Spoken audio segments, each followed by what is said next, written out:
এই নদীতে কত গোসল করছি, কিন্তু এখন আর গোসল করি না, কারণ পানি দেখলেই ভয় পাই। এখানে বালতিতে ভরিয়ে ভাই নাই বাড়ি বইয়ে।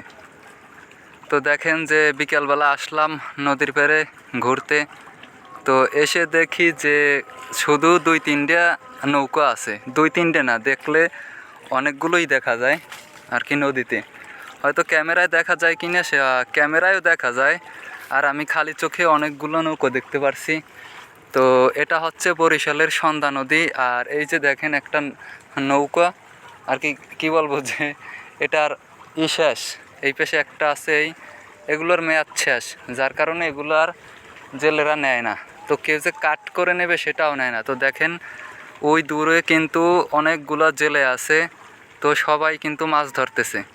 তো তাদের কাছ থেকে মাছ কিনতে গেলে কিন্তু তারা খুব একটা কম বিক্রি করে আমাদের কাছে।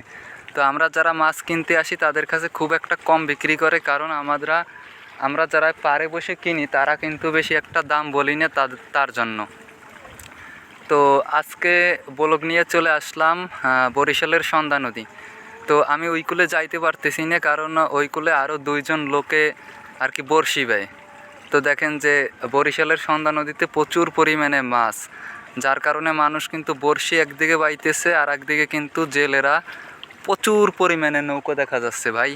দেখেন একটু দূরে আর কি ক্যামেরা একটু ভালো করে দেখেন, প্রচুর পরিমাণে নৌকো দেখা যাইতেছে নদীতে, কারণ এখন বিকাল টাইম, প্রচুর পরিমাণে মাছ পড়ে তার জন্য। মাঝখানে ওই যে একটা দেখতে পাচ্ছেন, ওগুলো হচ্ছে ঝোপ আর কি। ওখানেও ছিল, ওখানে ছিল বলতে ওখানে গাছ ছিল, কিন্তু সব ভেঙে গেছে।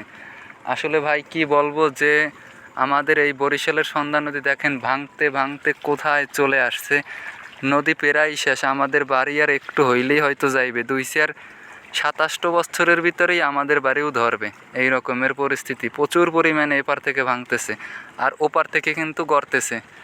তো মানুষ যে বলে যে নদীর এপার গড়ে ওপার ভাঙে, আসলে এটা কিন্তু বাস্তবই ভাই, এপার গড়ে ওপার ভাঙে। তো আমাদের এপারেরটা প্রচুর পরিমাণে ভাঙতেছে, যার কারণে ওই পের গিয়ে সব উঠতেছে। তো আমি বর্তমানে আছি বরিশালের সন্ধ্যা নদীতে, একটু আপনাদেরকে দেখাই সম্পূর্ণ সন্ধ্যা নদী। এরা আমাদের বরিশালের সন্ধ্যা নদী। তো দেখেন এই রাস্তাটা ছিল কিন্তু একদম ওই নদীর ভিতরে। তো নদী ভাঙতে ভাঙতে ভাঙতে ভাঙতে আস্তে আস্তে এখন দেখেন নদীর যত ভাঙে রাস্তা অত উপরে ওঠে।